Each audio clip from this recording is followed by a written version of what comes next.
Warahmatullahi wabarakatuh. Wah, luar biasa sekali pemirsa, saya Agus Maulana kembali hadir di hadapan Anda dalam bincang hari ini. Sudah berapa hari saya tidak hadir di hadapan Anda pemirsa, saya sudah hampir 2 mingguan lebih karena bukan tidak rindu dengan pemirsa Sultan TV yang ada di rumah, tapi ada keperluan lain di belakang layar. Jadi sebenarnya selama ini saya ada di belakang layar pemirsa, cuma tidak show off aja. Nah pemirsa, semoga sehat selalu yang ada di rumah sana yang sedang bepergian, karena sekarang sudah mulai memasuki hari Senin, hari produktif kembali. Dan jaga kesehatan selalu dimanapun Anda berada, terus terapkan protokol kesehatan. Pemirsa Sultan TV dimanapun Anda berada, kali ini bincang hari ini kita akan membahas bagaimana sih mempelajari nilai-nilai sosial dari media sosial. Nah, kita tahu semua ya pemirsa ya, kalau kita belajar secara tatap muka nih, kita tahu apa yang kita lihat nih, yang ada di hadapan kita akan langsung mempelajarinya. Oh, seperti ini tuh ternyata salah, seperti ini tuh ternyata benar. Tapi berbeda pemirsa dengan media sosial. Ada sebuah pesan-pesan yang sengaja dikonstruksi, ada sebuah pesan-pesan yang by script, semuanya diatur dengan skenario. Nah, bagaimana sih untuk belajar itu, mempelajari nilai-nilai sosial dari era digital itu, media sosial? Karena media sosial kan erat kaitannya dengan manusia untuk di saat ini, apalagi di saat pandemi. Mulai dari bangun tidur hingga tidur kembali, itu pasti media sosial dekat dengan kehidupan manusia. Tapi saya tidak akan sendiri pemirsa membicarakan persoalan ini. Sudah hadir bersama saya Pak Wijaya MPD, Ketua Umum PPFKG IPS Nasional. Iya. Assalamualaikum Pak Wijaya. Waalaikumsalam warahmatullahi wabarakatuh. Panggilannya apa nih? Jaya aja. Oh, atau Pak Kang Jaro juga boleh. Kang Jaro. Kang Jaro. Kang Jaro panggilnya. Oh, kenapa dipanggil Kang Jaro? Karena mungkin bertugas di Kabupaten Lebak yang ikonik mungkin yang kita tahu Baduy. Makanya kalau di PB atau di pengurus pusat itu sering panggil Kang Jaro. Oke, baik. Baik Kang Jaro. Saya tidak salah berarti kan? Iya, enggak. Kang Jaro silahkan sapa-sapa dulu pemirsa Sultan TV yang ada di rumah, boleh dibuka maskernya biar saya saja yang pakai. Oke, terima kasih. Iya. Izin buka masker. Selamat pagi pemirsa Sultan TV ya, dan di pagi hari yang cerah kita semua telah memasuki hari yang produktif, hari Senin di mana kita bisa melaksanakan tugas pokok dan fungsi masing-masing, baik itu di masyarakat, di instansi, terlebih mungkin di yang berprofesi sebagai seorang guru di satuan pendidikan. Ya, itu. Kalau berbicara produktif ini, selain sebagai Ketua Umum PPFKG IPS Nasional ini, Kang Jaro juga sebagai Sekretaris Dewan Eksekutif nih, APKS PB PGRI. Apa itu APKS PB PGRI? APKS PB PGRI itu Asosiasi Profesi dan Keahlian Sejenis. Jadi merupakan badan kelengkapan organisasi di bawah Pengurus Besar Persatuan Guru Republik Indonesia, di mana di sana tempat beraktivitas, tempat berbagi, tempat untuk saling berkolaborasi berbasis mata pelajaran. Jadi di sana guru-guru berbasis mata pelajaran, ada yang dari sejarah, dari IPS, dari matematika, bahasa Inggris, bahasa Indonesia, semua satuan-satuan berbasis MAPOL itu bergabung di bawah Asosiasi Profesi Nasional, ya? Nasional. Jadi ada tingkatannya, ada tingkatan nasional, itu APKS PB PGRI, ada APKS tingkat provinsi, ada APKS tingkat kabupaten kota. Berarti guru IPS ini, tapi yang saya benar Ketua Umum Pengurus pusat ya? Ketua Umum Pengurus Pusat. Kalau Forum Komunikasi Guru IPS Nasional itu adalah Asosiasi Guru IPS seluruh Indonesia. Dan ketuanya ada di hadapan saya ini sekarang. Luar biasa. Luar biasa. Saya bisa langsung ketemu dengan Ketua Guru IPS senasional. Kok bisa jadi ketua nasional? Orang Lebak ini ya? Pasti ada pertanyaan seperti itu. Betul. Awalnya memang tidak pernah direncanakan, tidak pernah bermimpi sekalipun akan diberikan amanah sebagai ketua umum.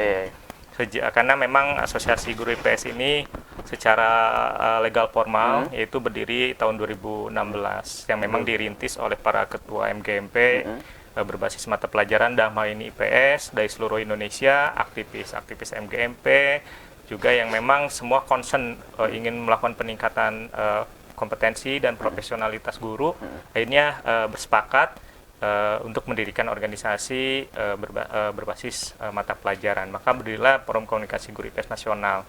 Karena memang kita mengikuti peraturan yang baru bahwa nama terdaftar di Kemenkumham itu nggak bisa mencantumkan secara tertulis asosiasi gitu, maka disebutnya kan sekarang perkumpulan, maka di SK itu Perkumpulan Forum Komunikasi Guru IPS Nasional, tapi sejatinya merupakan organisasi profesi guru IPS. Oke, luar biasa. Sudah berapa tahun Kang Jaro jadi ketua? Sebetulnya ini udah habis satu periode ya. Jadi seharusnya udah musyawarah nasional, tetapi karena memang kondisi pandemi itu diundur ke rencana kalau tidak salah ke bulan Juli. Nanti akan pemilihan periode kedua. Ya pandemi memang luar biasa mempengaruhi segalanya. Sampai ke medium pembelajaran, ya kan? Berarti sudah hampir 1 tahun Kang Jaro nih ngajar daring ya?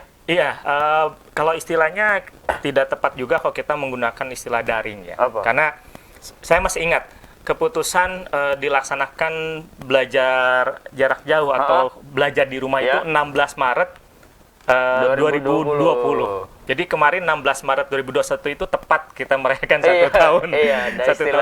Satu tahun COVID. Kita belajar di rumah. Jadi, belajar di rumah itu memang ada beberapa model. Jadi kita bisa memanfaatkan model daring ya dalam jaringan, kita bisa juga luring, luar jaringan ataupun kombinasi atau blended learning.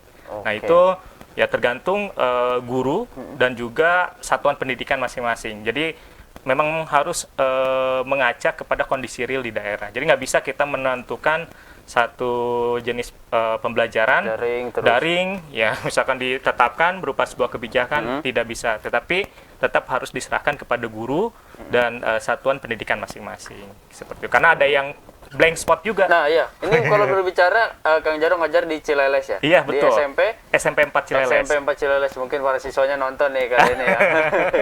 Ini salah satu guru favorit juga nih jangan-jangan. Ya, mudah-mudahan. Mudah-mudahan, amin. Ini kalau berbicara kondisi Cileles. Iya. Saya tahu lah pemirsa kondisi Cileles tuh lumayan lah. Mendaki gunung melewati lembah ya. Itu bagaimana? Apakah bisa daring kondisi kemarin? Kondisi di sana itu sebetulnya meskipun kondisi geografisnya dikelilingi perkebunan sawit. Dan dari sisi keterjangkauan sinyal internet itu blank spot.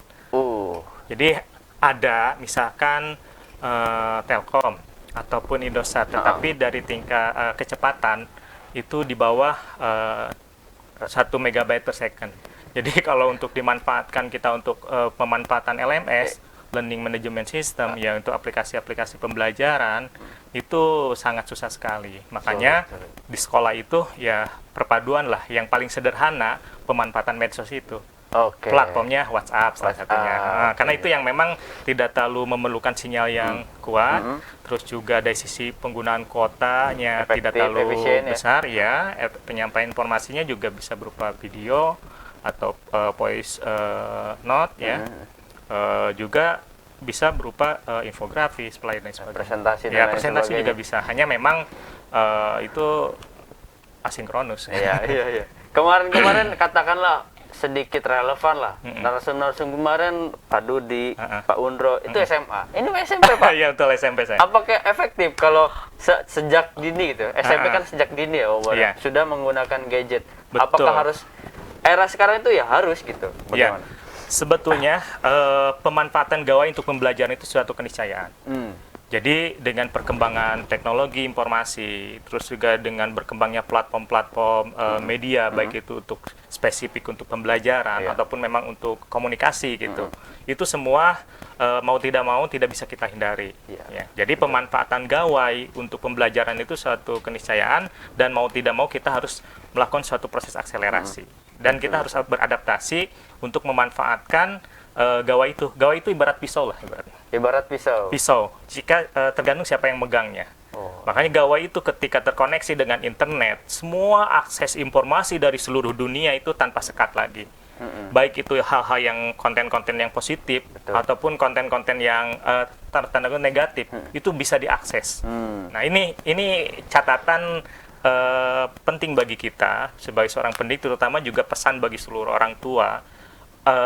Gawai itu betul-betul harus ada proses pendampingan. Ini berarti berbicara pengalaman selama 1 tahun COVID.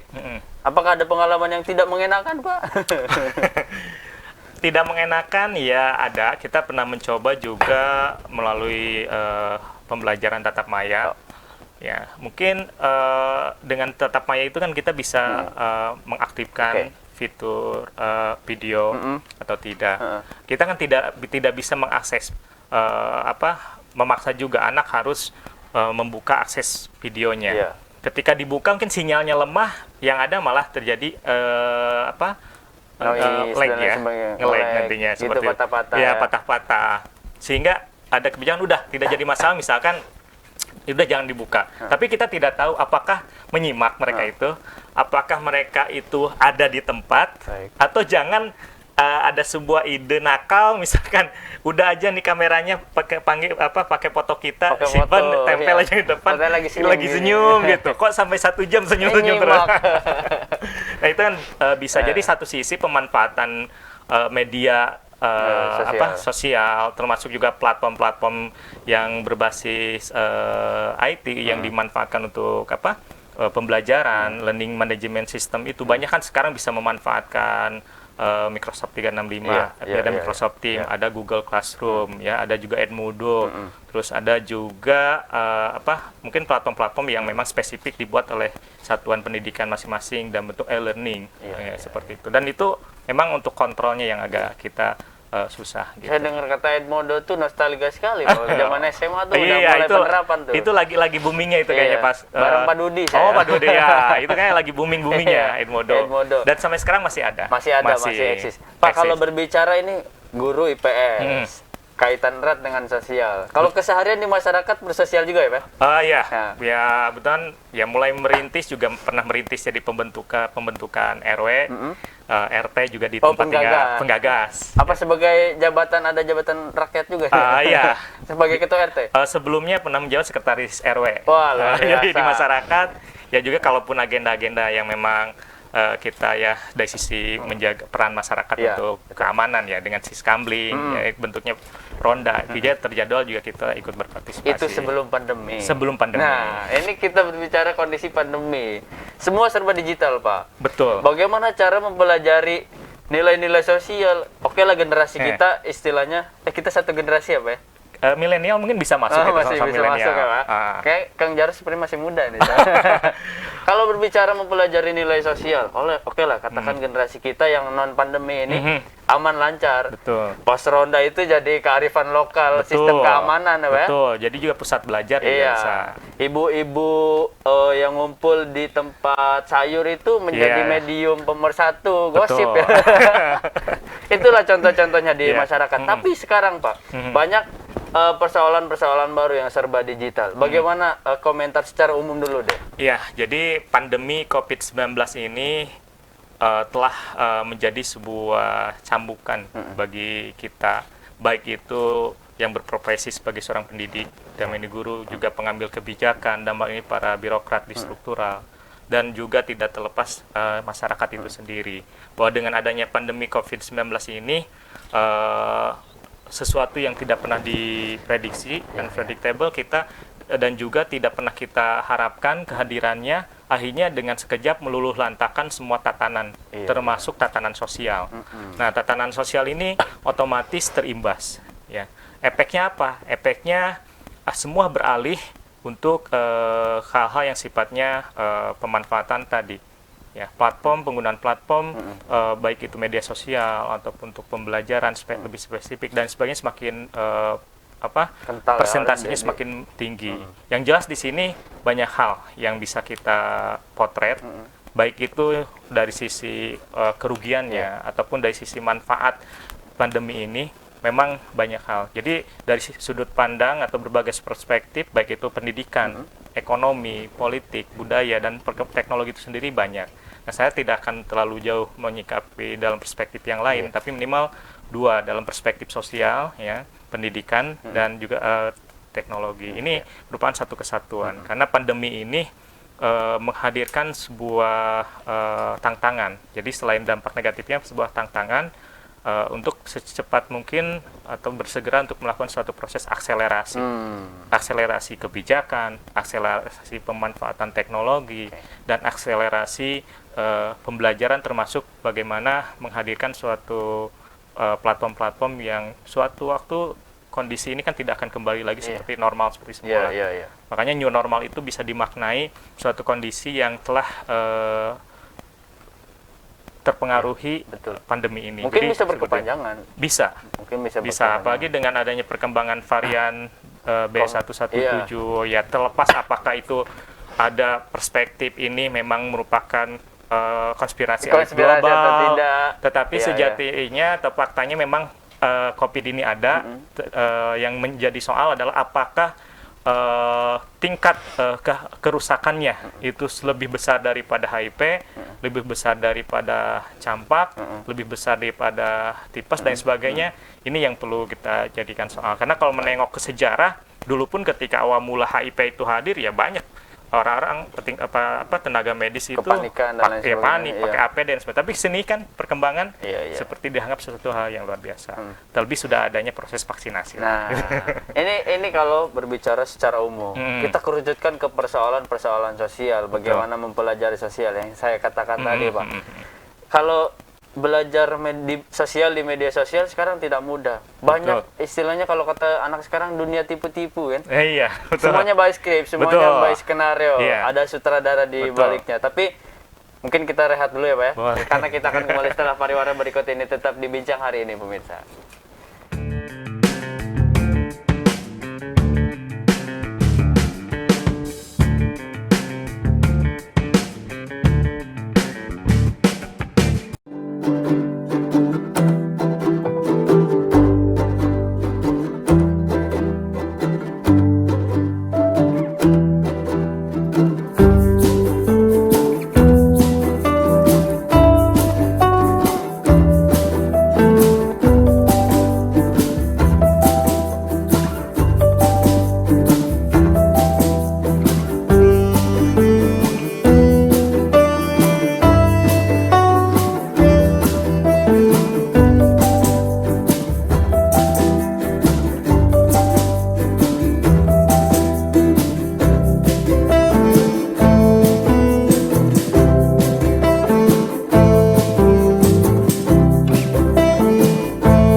Ya pemirsa, masih di Bincang Hari Ini. Terima kasih tadi masih menyaksikan acara kita.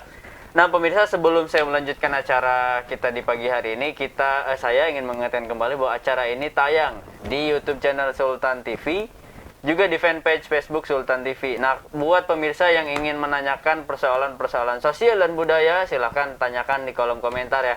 Nah tadi lanjut Kang Jaro.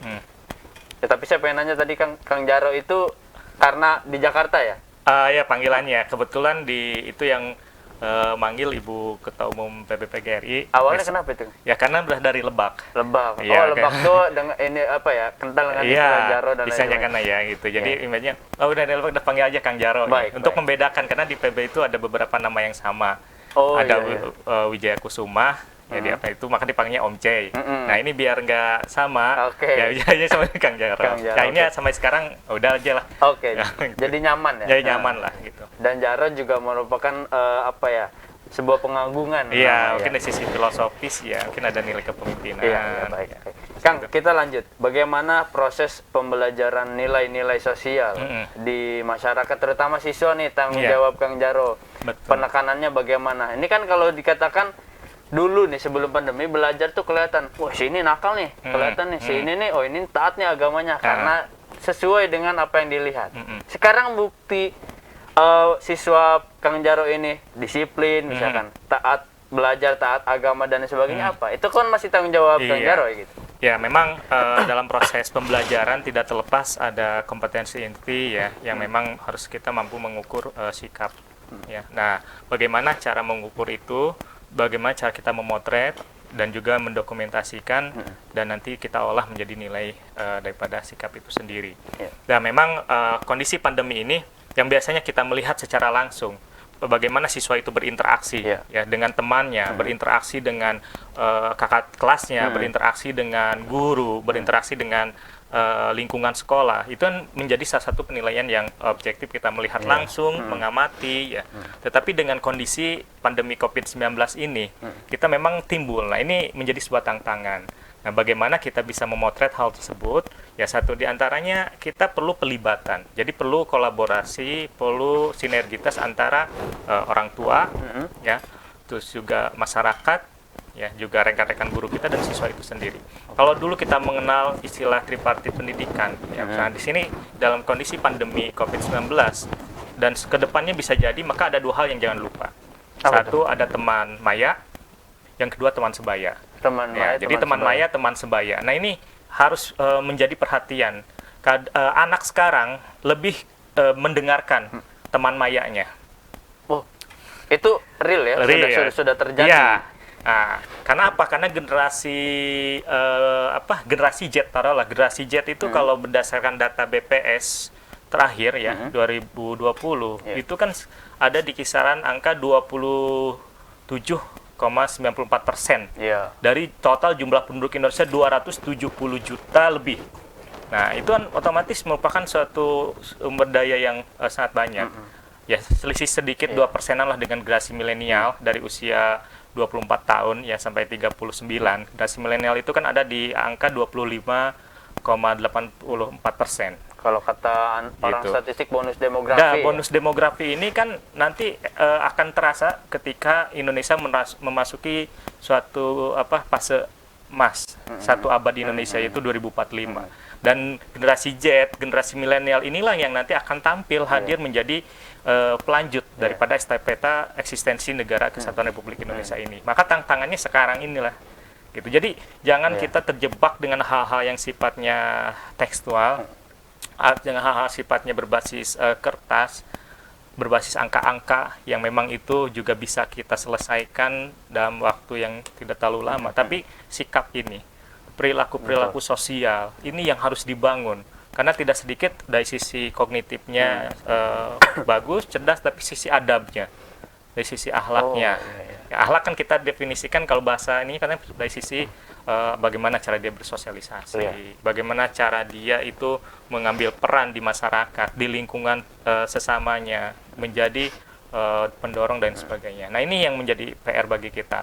Pandemi ini, hal-hal yang seperti itu semakin kuat untuk diselesaikan. Itu kalau persoalan peranan masyarakat sepertinya berat ya. Betul. Peranan masyarakat apalagi pandemi. Kalau Kang Jaro tentu punya kewajiban mendidik nilai-nilai budaya dan sosial itu kepada siswa. Ya, betul. Nah, tapi kalau secara saya kalau memposisikan sebagai jadi Kang Jaro, ini gimana ngontrolnya nih? Kan nggak tahu nih apakah misalkan kerja bakti dengan masyarakat dan sebagainya gitu. Apakah pernah ada penugasan melalui media sosial soal peranan masyarakat? Bisa. Kita itu bentuknya unjuk kerja. Unjuk kerja. Ya, jadi memberikan tugas, anak membuat suatu tugas disebutnya project learning. Project based learning, Seperti apa PJBL. Nah, jadi kita memberikan tugas anak tergantung apakah memang mau ditentukan oleh gurunya atau memang kita memberikan kemerdekaan kepada anak untuk memilih apa yang mau diselesaikan, apa yang mau diperbuat terkait project mereka selama belajar di rumah ini yang menyangkut mapel masing-masing. Nah, itu misalkan terkait mata pelajaran sosial. Misalkan apakah anak bersosialisasi? Misalkan ketika bersosialisasi dengan teman sebayanya di lingkungannya, itu bisa anak tuliskan. Anak berkomunikasi sekaligus bersosialisasi di lingkungan keluarganya, misalkan mengobrol dengan ayahnya, ngobrol dengan ibunya, terjalin komunikasi, anak bisa menuliskan. Ini mah hal seperti sederhana sehingga bentuk perhatian itu akan didapatkan. Itu tinggal dituangkan dalam bentuk tulisan. Nanti di laporan itu dibuat, disertai misalkan bukti pendukungnya, misalnya foto, ataupun rekaman ketika berdiskusi dengan orang tua, itu diserahkan. Atau bisa bentuk misalkan untuk terkait ekonomi. Ya, misalkan anak membuat suatu produk, ya, produk yang memang satu memiliki nilai jual, yang kedua ada unsur pembaruannya, ada sentuhan kreativitas, inovasi. Meskipun makanan sederhana, misalkan kue pasung, tapi dengan kemasan sentuhan-sentuhan inovasi, kreativitas, kue pasung itu tidak cukup rasanya rasa gula merah. Misalkan ditambah rasa blueberry, ya, dan lain sebagainya. Nah, itu kan sentuhan-sentuhan terkait ekonomi kreatif. Karena ketika berbicara ilmu pengetahuan sosial, itu banyak ranah yang masuk. Baik itu sosiologinya, geografinya, sejarahnya, ekonominya itu masuk. Iya, betul.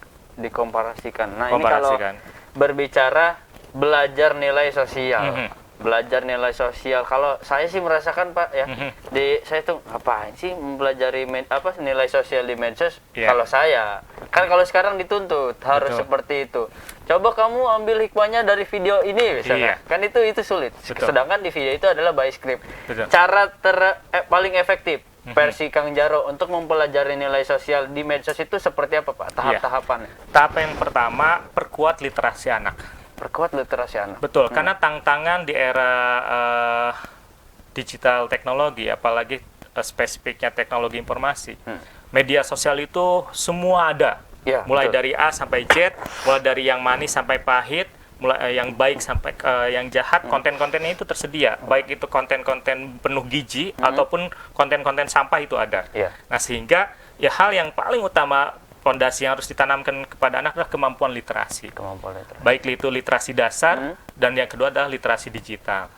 Ataupun literasi informasi itu yang perlu. Mengapa perlu? Karena satu, kita ketahui di media sosial itu tidak sedikit adanya disinformasi. Betul sekali. Atau hoax. Nah, contoh terjadi misalkan satu peristiwa tentang peristiwa A. Itu dalam waktu yang tidak lama, hitungan detik tuh bermunculan video-video yang itu by script tadi ya, by design, yang tujuannya untuk membuat bias, memecah belah, mengadu domba, video tahun berapa atau peristiwa tahun berapa, akhirnya dikonstruksi, dinarasikan menjadi peristiwa yang sekarang. Nah, itu kalau kita tidak memiliki kemampuan literasi, baik itu literasi informasi, literasi digital, apalagi literasi dasar kita itu masih rendah, maka kita akan terjebak dengan informasi-informasi hoax itu. Sehingga efeknya apa? Ya, timbullah perilaku sosial yang menyimpang. Ya, sehingga dampaknya apa? Anak mudah terdorong emosi, sisi kemanusiaannya untuk melakukan sebuah pembelaan. Apakah pembelaan itu salah atau benar, tergantung informasi yang didapatkannya. Maka peran penting orang tua, guru, dan juga masyarakat untuk sama-sama membangun penguatan literasi ini dalam kondisi era digital, teknologi informasi ini menjadi suatu keharusan. Betul, gitu, literasi. Ya, karena hoax itu bukan hanya dia menyerang kalangan-kalangan yang bukan terdidik. Semuanya. Kalangan terdidik aja kita coba tengok, kebetulan ada grup WhatsApp itu ada 234 grup. Berapa 200? 234 grup WhatsApp gitu itu ya. Jadi kalau di HP saya jadi alarm kali ya, notifnya. Karena memang banyaknya itu kebetulan pengurus tadi ya, grup. guru-guru IPS berbasis wilayah, ada provinsi, kabupaten, kota, ada juga grup-grup alumni dan sebagainya. Itu informasi-informasi hoax tadi atau disinformasi itu sangat mudah sekali viral.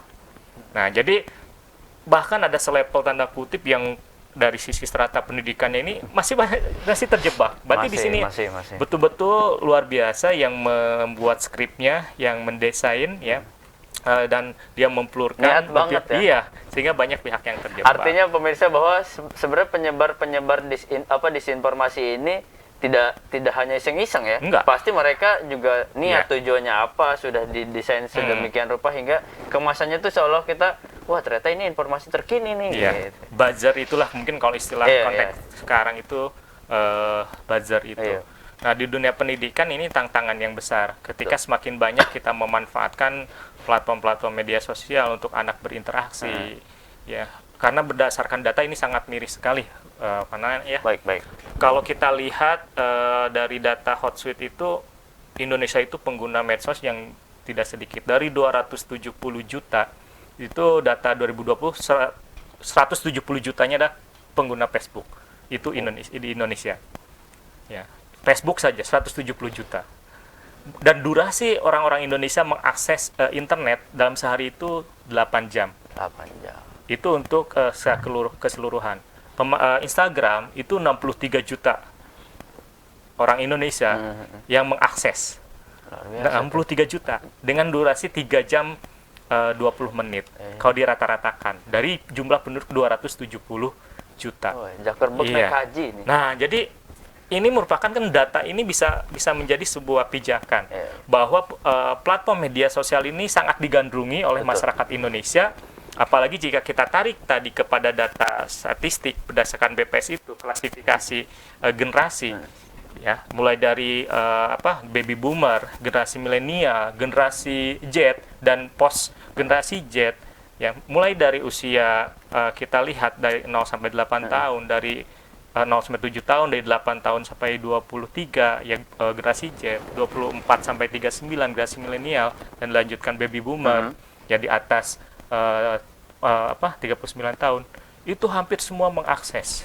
Dan proporsinya bukan hanya laki-laki saja, tapi wanita. Dan bahkan untuk Instagram itu 50,4% aksesnya adalah perempuan. Pantes di beranda saya banyak perempuan. Kayaknya bukan hanya itu aja, kan ada sesuatu kayaknya. Tapi Kang Jarwo, tadi tahapannya adalah literasi. Betul. Yang pertama. Selanjutnya setelah meliterasi, tapi sebelum itu, cara mendapatkan literasi ini kan tidak mudah. Tentu banyak proses-proses yang harus dilakukan. Katakanlah sekarang siswa bicara.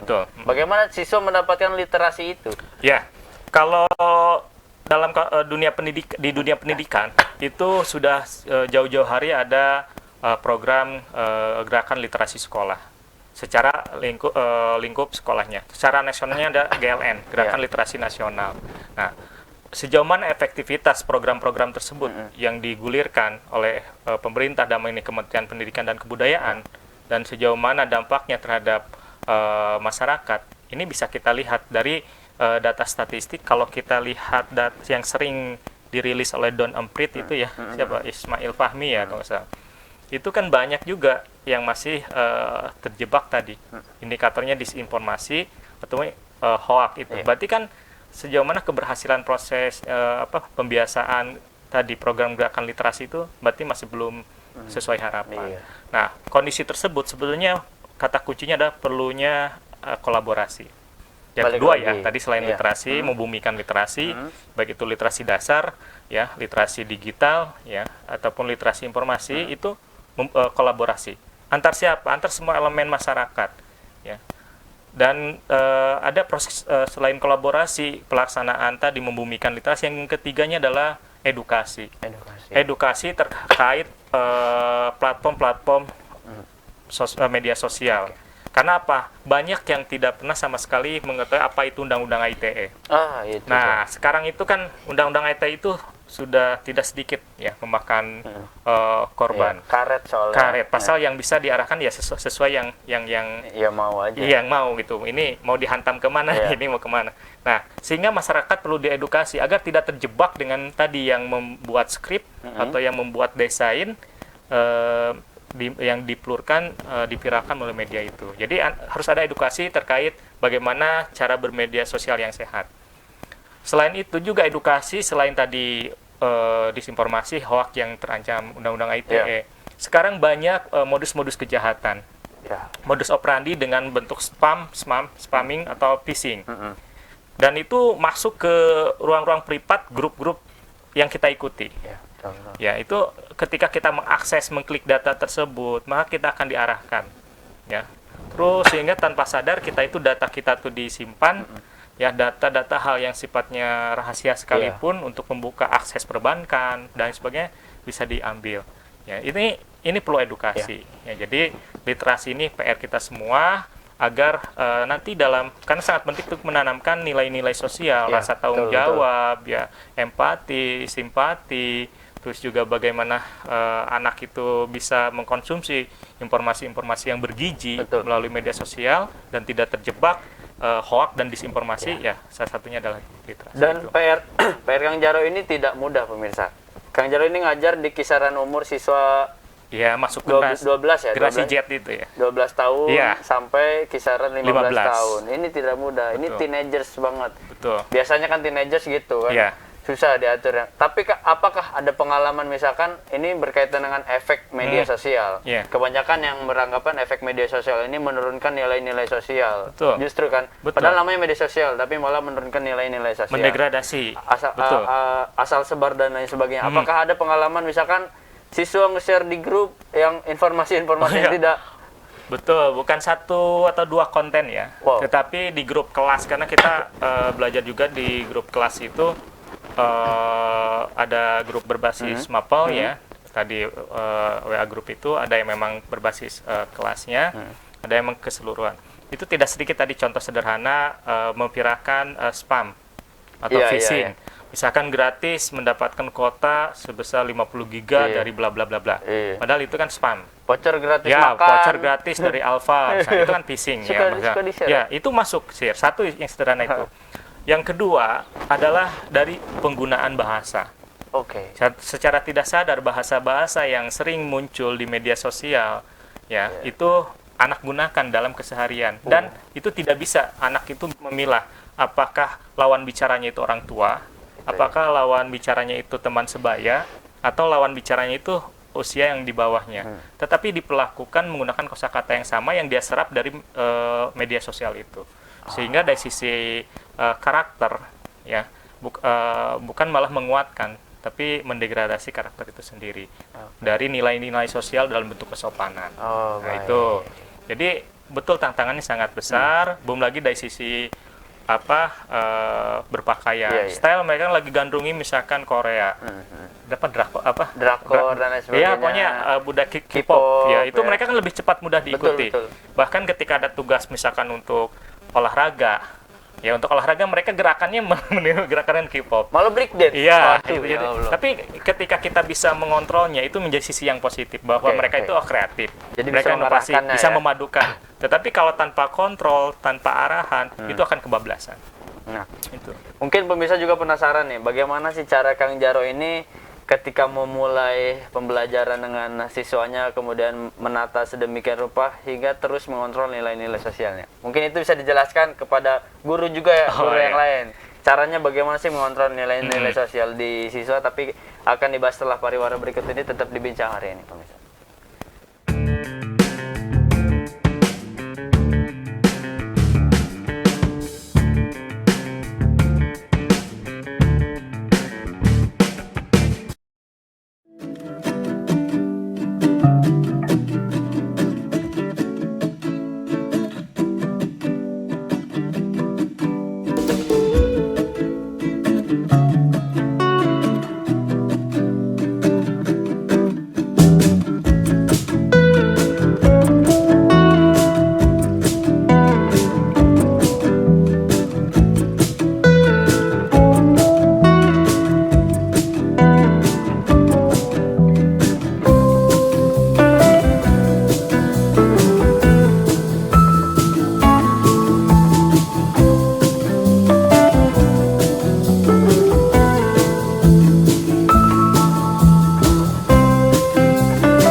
terima kasih pemirsa, masih di Bincang hari ini. Kita masih berbicara bagaimana cara belajar, cara mempelajari nilai-nilai sosial dari media sosial.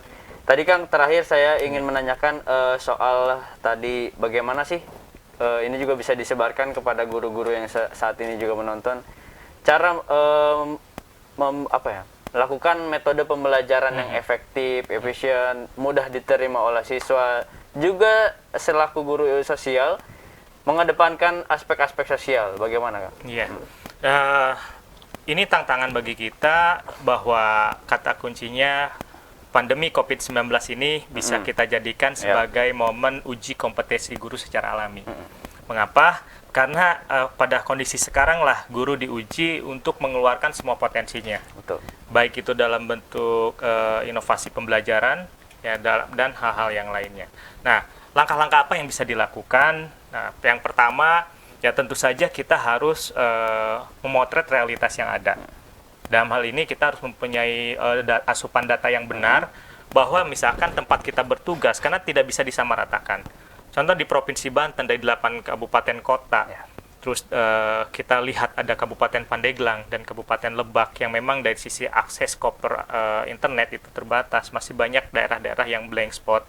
Nah itu harus menjadi bahan pertimbangan guru untuk menggunakan model pembelajaran yang akan diterapkan selama pandemi. Nah, satu ya, kita melihat potret realitas satuan pendidikan di mana guru itu bertugas, melihat kondisi real peserta didik, ya baik tingkat ekonomi, ya tingkat motivasi belajarnya, dan juga daya dukung dalam bentuk kolaborasi atau sinergitas masyarakatnya yang diwakili komite sekolah. Dan juga sivitas sekolah, itu kepala sekolah, guru, itu harus betul kita paham betul data yang benar. Nah dari sana yang ketiga kita juga mengaca diri, refleksi diri, apakah kita menguasai ya pembelajaran dengan berbasis IT itu, dengan pembelajaran berbasis LMS, Learning Management System, atau pembelajaran dengan memanfaatkan platform-platform media sosial. Nah, kalau memang kita bisa, ya manfaatkan. Kalau tidak, belajar. Oke. Jadi kita jangan sampai kalah langkah. Jangan gengsi untuk belajar kembali. Kalah langkah. Dan juga jangan salah langkah. Ya, kita harus melakukan akselerasi percepatan. Kalau tidak, kita akan kalah oleh peserta didik. Kita akan kalah oleh anak-anak kita, karena mereka memang jiwa zamannya, kemampuan mereka mengakses informasi itu cepat, seperti itu. Dan waktu yang mereka miliki untuk mengakses itu juga banyak. Sehingga kalau kita lelet, kita malas untuk belajar, dan ini meningkatkan kompetensi dan profesionalitas kita, maka kita akan ketinggalan. Maka kuncinya akselerasi belajar sepanjang hayat. Jadi itu. Nah, setelah itu sudah terkumpul, maka kita menentukan, membuat suatu perencanaan, ya, apakah perencanaan pembelajaran. Kalau guru mengajar harus memiliki perencanaan, ya, rencana pelaksanaan pembelajaran ini. Nah, di sana baru kita apakah akan menggunakan model pembelajaran daring, atau kita akan dalam jaringan, ya kita bisa memanfaatkan Google Classroom, misalkan, atau Edmodo atau LMS dalam bentuk model yang lain, learning yang lain, atau memang udah cukup kita hanya WhatsApp aja, ya seperti itu, atau kita misalkan menggunakan yang lain yang memang blended learning, misalkan kombinasi ya antara luring luring dengan daring, seperti itu. Nah itu jenis-jenis pembelajaran itu akan bisa kita putuskan setelah kita melihat tadi potret asupan data yang betul itu jadi pembelajaran. Nah setelah itu kita merencanakan, ya kita berikan di sana sentuhan-sentuhan inovasi, kreativitas, dan jangan lupa juga bagaimana kita melakukan proses penguatan karakter. Karena dengan pandemi COVID-19 ini ada gejala, bahkan bukan lagi gejala, masuk kategori the lost learning. The lost learning. Ya, yang nanti efeknya akan the lost generation. Nah, itu yang paling dikhawatirkan. Hilang itu ya? Iya, kenapa? Karena motivasi belajarnya rendah, mereka sudah tidak ada semangat untuk belajar, lingkungannya sudah tidak mendukung, dan akses mereka terhadap media sosial itu semakin besar, tinggi, ya, tanpa ketergantungan bisa menjadi adiksi.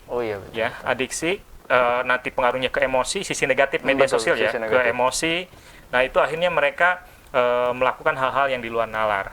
ya seperti yang di luar ini tidak sedikit sekarang akibat media sosial itu terjebak ke dalam kasus pedofilia, menjadi korban pedofilia, belum lagi jadi kejahatan di dunia maya lainnya. Menganggap hal tabu adalah hal biasa. Nah, itu ini yang tabu, juga, bahkan tidak sedikit sudah mulai menyerempet hal-hal sifatnya prinsip masalah agama. Itu nah, itu kan sudah mulai. Nah, kalau tanpa kontrol, tanpa kontrol dari orang tua, pembelajaran memanfaatkan media sosial itu bukan malah penguatan nilai-nilai sosial yang selama ini menjadi kearifan lokal. Satu sisi yang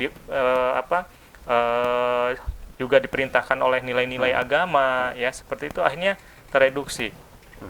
Kalau untuk saat ini, menurut Kang Jaro ini peranan orang tua dan guru lebih besar mana? Kalau dari sisi komposisi jam, ya kita lihat dari 24 jam itu sebetulnya mau dalam kondisi normal ataupun pandemi, komposisi peran orang tua itu sangat besar. Sangat besar. Karena di sekolah itu ya paling lama hanya 8 jam. Sisanya 16 jam itu adalah bersama orang tua dan lingkungan masyarakat. Kalau habis pulang langsung ke rumah. Kalau habis pulang langsung ke rumah, kita juga merasakan ketika zamannya sekolah, ya kalau setelah pulang ke rumah itu kemana dulu lah.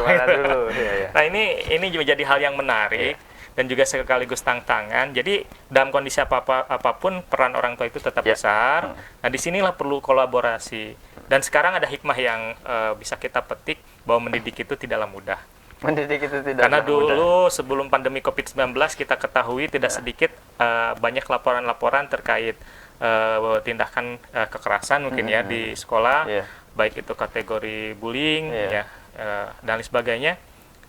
Sekarang orang tua mulai menyadari, malah berbalikan banyak orang tua yang melakukan tindakan yang dikategorikan tanda kutip bullying, kekerasan fisik kepada anak. Malah itu langsung ke anak sendiri. Anak sendiri. Dan itu faktornya banyak, Mbak Nana. Banyak penyebabnya. Kondisi ekonomi, juga kejumudan kita keseharian, kejenuhan dan sebagainya. Akhirnya ditumpahkanlah seperti hal tersebut ke anak. Jadi mendidik itu tidak mudah dan ini suatu hikmah yang luar biasa yang bisa kita petik menjadi pembelajaran bersama bahwa benar menjadi guru itu tidaklah mudah. Kalau menurut Kang Jaro nih, semoga ini harapan saya dan harapan kita semua. Juli katanya kan bisa nih sekolah tatap muka kembali. Saya sih pengen gitu. Kalau ini udah terlaksana nih mungkin saya langsung main ke sekolahan untuk lihat kondisi terkini. Tapi kemungkinan nih kata Kang Jaro, apakah bisa kembali normal? Gitu. Ya, tadi di awal jelaskan bahwa jika kita maknai normal itu normal seperti sebelum terjadinya pandemi, itu berdasarkan data-data yang ada ataupun ada beberapa jurnal yang merilis itu tidak akan terjadi kembali.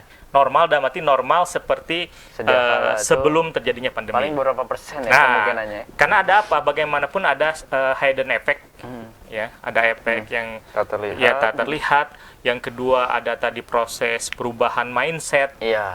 Yang ketiga ada culture ada budaya-budaya baru yang diadopsi oleh masyarakat dan juga tidak lepas para siswa. Nah, itu mau tidak mau, terutama dalam pemanfaatan produk teknologi, nah itu akan terjadi pergeseran. Makanya pembelajaran ke depannya itu bukan lagi pembelajaran tatap muka dan pendekatan klasikal, tapi pembelajaran berbasis IT itu akan menjadi keseharian. Hanya yang membedakan proporsinya dan presentasinya, seperti itu. Tapi kombinasi blended learning, apalagi yang bertujuan pembelajaran berbasis kepada siswa, berpusat kepada situ akan semakin dominan seperti itu. Jadi tidak akan normal dimaknai normal seperti sebelum terjadi pandemi. Semoga yang terbaik untuk dunia pendidikan. Mudah-mudahan karena Juli ini insya Allah semua sudah akan melaksanakan. Sudah divaksin kan? Sudah, udah 2 kali vaksin, udah 2 kali vaksin. Dan itu juga tetap tidak jadi jaminan. Intinya kita menghadapi sesuatu yang gaib. Gaib. Virus COVID-19 itu kan gaib. Maka hal yang paling mudah lah kita serahkan ke yang maha gaib. Jadi selain ikhtiar secara syariat, kita pasrahkan, serahkan kepada yang maha gaib gitu. Kang Jaro tidak terasa sudah 1 jam. Oh iya, udah kita hampir, udah. Tapi kalau sebenarnya ngobrolin nilai sosial, saya sangat suka sekali. Banyak sekali. Masih banyak. Kita masih, banyak lah. Itu baru ngomongin siswanya. Belum ke elemen masyarakat lainnya. Tapi Kang, karena waktu nih, silakan Kang. Harapan ataupun closing statement kepada pemirsa Sultan TV di rumah, silakan. Sampai. Kepada pemirsa Sultan TV, bahwa pandemi COVID-19 ini jangan kita jadikan sebagai sesuatu yang ditakuti, kita jangan menjadi paranoid atau ketakutan berlebihan, tetapi kita sikapi bahwa pandemi COVID-19 ini memang adanya, tapi tetap kita jadikan sebagai sebuah tantangan untuk menghadirkan suatu solusi yang tepat sasaran bagi seorang pendidik, dalam hal ini guru, bagaimana bisa menghadirkan sebuah inovasi-inovasi, kreativitas, dan juga kolaborasi untuk dilaksanakan dalam proses pembelajaran. Bagi masyarakat, kita jadikan ini sebagai sebuah pesan, baik itu dari pesan-pesan moral dan sosialnya itu, bahwa dunia pendidikan itu menjadi penentu. Tadi bonus demografi tadi ya, yang 270 juta lebih, yang dimana 50%-nya itu ada generasi milenial dan generasi Z, akan menjadi bonus demografi pada 2045. Nah, itu harus betul-betul dijaga. Jadi termasuk partisipasi semua elemen masyarakat ya dalam membangun iklim pendidikan, dan untuk mencapai keberhasilan bangsa ini juga harus dilakukan. Jadi kolaborasi, dan jangan takut dengan COVID-19 ini, tetapi kita tetap ikhtiar ya menghadirkan hal-hal yang produktif dan ikhtiar-ikhtiar yang sifatnya manusiawi, tapi akhiri dengan kita serahkan kepada Yang Maha Gaib. Baik. Ya, seperti itu. Cukup ya Kang Jaro ya? Iya. Oke, luar biasa. Terima kasih Kang Jaro sudah berkenan hadir, datang dari Lebak, Cileles, ini tidak dekat pemirsa ke studio Sula TV. Lumayan 2 jam ya hampir perjalanan. Iya, 2 jam. Perjalanan. 2 jam perjalanan. Dan luar biasa Kang Jaro sudah standby di studio kita sebelum kita tayang bincang hari ini. Terima kasih Kang Jaro, jangan kapok. Ya. Jangan kapok Terima datang kasih. ke studio Sula TV. Ya. Kita akan berbicara soal sosial selanjutnya. Ya, terima kasih sama-sama. Episode selanjutnya. Nah, pemirsa, itulah obrolan menarik kita bagaimana mempelajari nilai-nilai sosial yang ada di media sosial. Mungkin silakan pemirsa Sultan TV sendiri yang menyimpulkan apa obrolan kita kali ini, dan acara ini juga akan di-reupload ulang di nanti malam mungkin ya, nanti di-reupload di channel Sultan TV. Dan jangan lupa terus saksikan acara-acara kita yang lainnya agar mendapatkan informasi update soal nasional dan lokal. Saya Agus Maulana pamit undur diri. Mohon maaf apabila ada salah kata. Assalamualaikum warahmatullahi wabarakatuh. Waalaikumsalam warahmatullahi wabarakatuh. Izin pamit semuanya pemirsa Sultan TV. Terima kasih ya.